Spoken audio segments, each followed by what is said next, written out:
Truss rod time. So the day has come to stick the truss rod in, which I told you before. 2 pieces of steel stuck together. Should explain a bit more. One piece you can't see because it's encased in this casing, but you've got a flat bar, and then attached to that is a circular bar which is threaded at the end. They're fixed together at one end and fixed together at the other, but loose in the middle. You tighten one end and it puts a bow, because it pulls that end in, because that's tightened there, and it causes it to slightly bow. And when that's embedded in the neck, that puts tension on the neck, which goes against the tension of the strings. That's the idea anyway. Keeps it all working. How am I going to do it? There's only one way to do it. It's to go down the centre of the neck. So before I cut the tapered edge of the final shape of the neck, I'm going to leave it square. That way, with my router, put the right bit in, and I route out the channel to the right depth. Will be the same, exactly the same depth of the truss rod, because remember, on top of this, in the end, goes the fretboard. And in the end, sticking out of a small piece will be the nut, where you tighten up the nut and put tension on. Aye. Anybody here think it's the first time I've ever done this?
I've looked in my router bits, and this one is the closest I have to the size of the truss rod, but it's a couple of mil too small, which means 2 passes.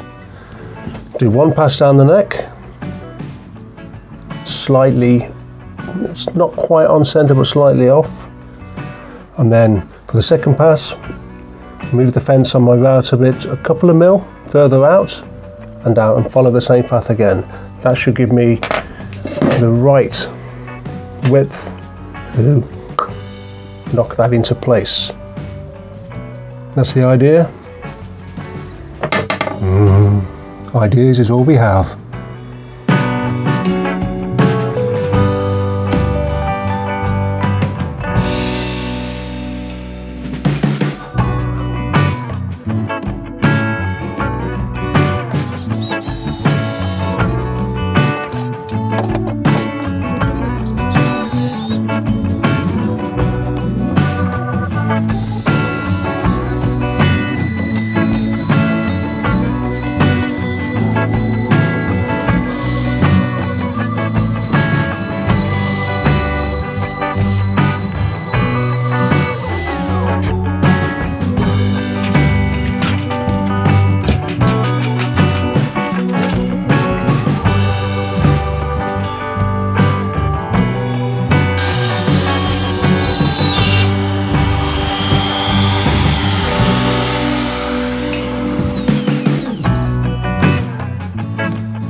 That there is lesson number 8,464 that I've had on this build so far. I went too deep in one pass and snapped it, my router bit, just clean off, snapped it. Yeah. Never be too eager.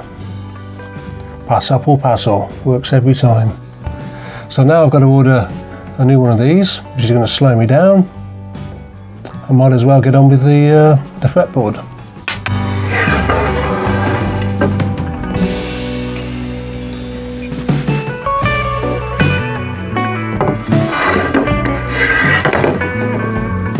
There's only one reason we make failures, and that's because we're in need of a lesson. And I just got reminded, don't rush your tools. My own fault. I learned from it. So, to keep on going, I'll skip on to the fretboard now. Now I've got two options for the fretboard. I've got that nice walnut that you've already seen, or I've got some of that hardwood pallet. I really like this bit. You probably can't see on the camera, but it's got some really nice bits to it. And I reckon once I've planed all this up, underneath all this gunk, there'll be something sexy. I like that. Of course, I've got to take the nails out. That's going to give me a bit of a dilemma. Not a dilemma, just another time to make a decision. Once I take those nails out, I'm going to have holes left in the wood, which normally wouldn't bother me. But this is going to be a fretboard. If I have holes, I'm going to fill them with something, and then they'll look like markers, as in note markers on the fretboard. I don't want that. I don't want any markers on the fretboard, because the only markers which are of any use are the ones on the top edge of the neck when you're looking down, and that's what I'm going to have. So to get rid of that, if I still like the wood after I've planed it down, what I'll do, I've got the holes here, I'll cut a scarf out, take that section out completely, rejoin it, and try not to hide it. I don't want to hide it. That's why I do a scarf, do it like an agonal, so you'll see a change in grain across the neck. Because you could just cut it out and then put it on the fretboard where a fret would go and hide it. Don't want to do that. I'm not in the business of hiding stuff. So first things first, take out the nails and investigate what's underneath, and forget about these damn bloody routers.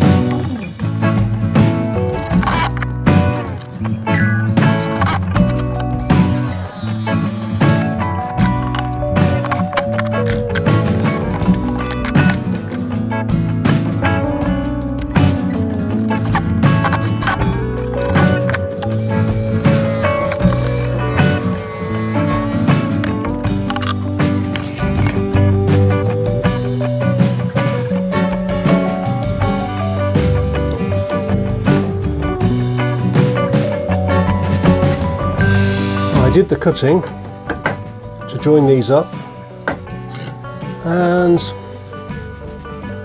I'm not all convinced. Yeah, it's a bit of a gimmick, it's all of that, but I think it's too much of a gimmick. So I've decided not to use these for the neck, but they will be used elsewhere, you shall see. So I've been looking at these other boards, and they're all hardwoods. There's some lovely lines to them.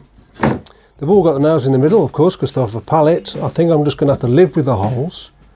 Maybe fill them with clear epoxy, so you can see they're nail holes, but it doesn't affect the playing. Maybe. But I like the lines on this one. That's pretty good. Obviously needs cleaning up. So I changed my mind. Might be this one. I'm just going to pick a board, take the nails off, plane it off, and have it as it is.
And that's the truss rod in, adjustable at this end.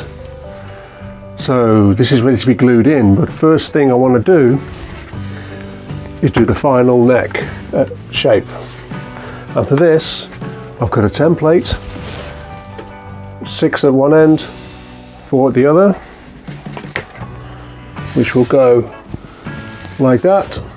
And these are the bits that need trimming off. And to do that, I'm going to fix the template on, and I'm going to use this for my router. The bearing on the top will follow the template, giving me an exact cut of whatever I've done the template at. Yeah, it sounds complicated. It's not, believe me. So this is going to go into this, but I need some kind of router table, and I don't have a router table.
So the fancy stick has just got a bit fancier.